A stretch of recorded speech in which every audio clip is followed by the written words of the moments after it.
Bird flu మరణంతో కేంద్ర వైద్య బృందం అప్రమత్తమైంది. ఇవాళ నరసరావుపేటలో పర్యటించనుంది. 2 ఏళ్ల చిన్నారి బర్డ్ ఫ్లూతో మరణించడానికి కారణాలపై అధ్యయనం చేయనుంది. ఇప్పటికే ఈ బృందం మంగళగిరి ఎయిమ్స్లో పర్యటించి బాలిక మృతిపై వివరాలు అడిగి తెలుసుకుంది.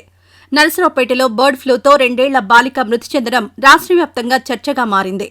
ఈ పరిణామాలపై సీఎం చంద్రబాబు అధికారులతో సమీక్ష జరిపారు.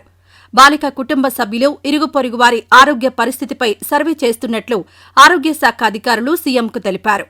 కాగా బాలిక మృతి చెందిన ప్రాంతంలో కొత్తగా పాజిటివ్ కేసులు నమోదు కాలేదన్నారు. విశాఖపట్నం, విజయవాడ, కర్నూలులో ఐసోలేషన్ వార్డులు సిద్ధం చేసినట్లు తెలిపారు.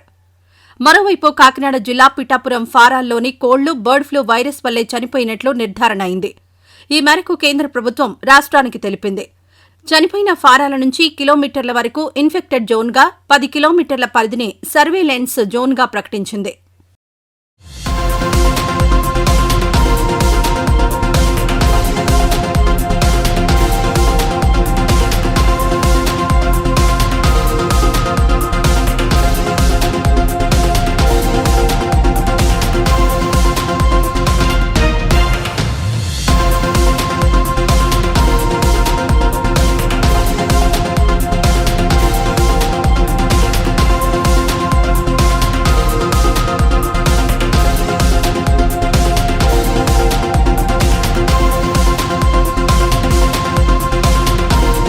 ఈ వీడియో నచ్చితే లైక్ చేయండి. అలాగే మా ఛానల్ ని ఫస్ట్ టైం కనుక చూస్తున్నట్టయితే ఇప్పుడే సబ్స్క్రైబ్ చేసుకుని పక్కనే ఉన్న గంట సింబల్ ని యాక్టివేట్ చేసుకోండి. అప్పుడే మేము పెట్టే ప్రతి వీడియో మీకు నోటిఫికేషన్ గా వస్తుంది. అలాగే ఈ వీడియో పూర్తిగా చూసినందుకు ధన్యవాదాలు.